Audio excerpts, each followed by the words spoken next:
ಅದ್ಭುತವಾದಂಥ pineapple grill ತಿನ್ನೋದಕ್ಕೆ ready ಆಗಿದೆ ಅಂದ್ಕೊಳ್ಳಿ. ನೋಡಿ ಏನು ಸಖತ್ತಾಗಿ ಟೆಕ್ಸ್ಚರ್ ಬಂದಿದೆ ಗ್ರಿಲ್ದು. ಬ್ಯೂಟಿಫುಲ್ಲಾಗಿ ಕಾಣಿಸ್ತಾ ಉಂಟು, ಮಾತ್ರ ಮಸ್ತಾಗಿರುತ್ತೆ. ಈ ಥರ ಒಂದು ರೆಸಿಪಿನ ನೀವು ಕೂಡ ನಿಮ್ಮ ಮನೆಯಲ್ಲಿ ಟ್ರೈ ಮಾಡಿ, ನಿಮ್ಮ ಮಕ್ಕಳಿಗೆ ಕೊಡಿ. ತುಂಬ ಖುಷಿಪಟ್ಟು ತಿಂತಾರೆ ಅಂದ್ಕೊಳ್ಳಿ.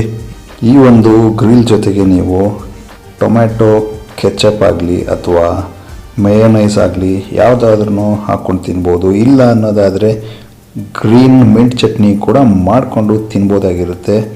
ಸೊ ಈ ಒಂದು ಅದ್ಭುತವಾದಂಥ ರೆಸಿಪಿ ನಿಮಗೇನಾದರೂ ಇಷ್ಟ ಆಗಿದರೆ ದಯವಿಟ್ಟು ಚಾನಲ್ನ ಸಬ್ಸ್ಕ್ರೈಬ್ ಮಾಡಿ, ಸಪೋರ್ಟ್ ಮಾಡಿ, ಹಾಗೆ ಲೈಕ್ ಮಾಡಿ, ಕಮೆಂಟ್ ಮಾಡಿ, ನಿಮ್ಮ ಫ್ಯಾಮಿಲಿ ಮತ್ತು ಸ್ನೇಹಿತರೊಂದಿಗೆ ಶೇರ್ ಮಾಡಿ. ನನಗೆ ಸಪೋರ್ಟ್ ಮಾಡ್ದಂಗೆ ಆಗುತ್ತೆ. ಮತ್ತೆ ಮುಂದಿನ ಮತ್ತೊಂದು ಹೊಸ ರೆಸಿಪಿಯೊಂದಿಗೆ ಸಿಗುವ. ಅಲ್ಲಿವರೆಗೂ ಈಟ್